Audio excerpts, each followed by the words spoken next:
Hey everyone, welcome to day 4. I'm gonna have to make this a short one tonight. I'm tired and I've had a rough day today, or rough night and rough day. That antibiotic line that I showed you last night, by the way, I got a dressing change today. Looks a lot neater than the last one. But that antibiotic line that I showed you last night, I had a severe hive-like reaction to it around 2 a.m. in the morning.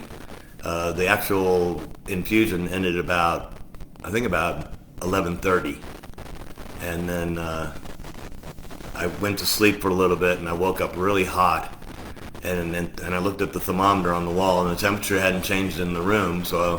And then I started getting these little bumps all over my forehead and the side of my face, and on my neck right here, and on the back of this shoulder over here, on the back and down my arm, and it really itched real bad.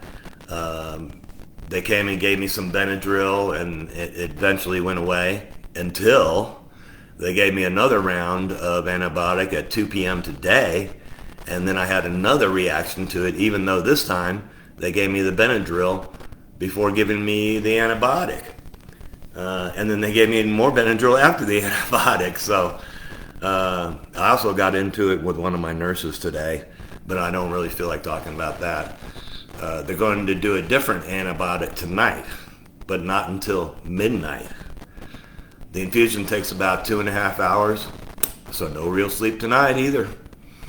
And the Benadryl is really dragging me down and making me feel very fatigued and sleepy. So, this is not, it has nothing to do with the chemo or anything. That's still going pretty good and whatnot, but just, I keep telling them this is not the time to be, testing things out on me.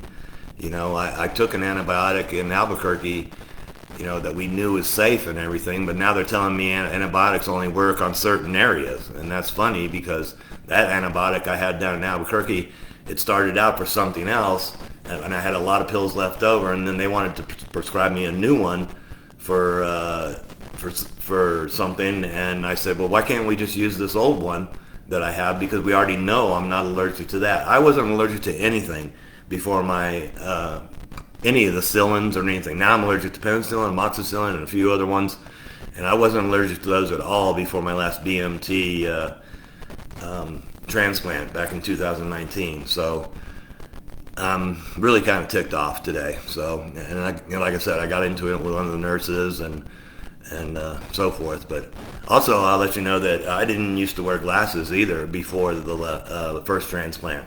That happened after. It messes with your vision and stuff. So, but like I said, I'm still doing good with the chemo, and tomorrow is my last day of that. So just take care. I'm gonna try and get some little naps in tonight or something. But take care. Thanks again for all the encouraging comments and likes and loves. And y'all are super, man. I really need to come around and visit all of you before after this is over or something. I don't know. I'm probably going to try for my camp friends. I really want to try to make it up to Winnemac, or hook up with some of the folks up there so they can take me over there or something like that. But I'd really love to do that. But anyway, y'all have a good evening, and I will talk to you tomorrow.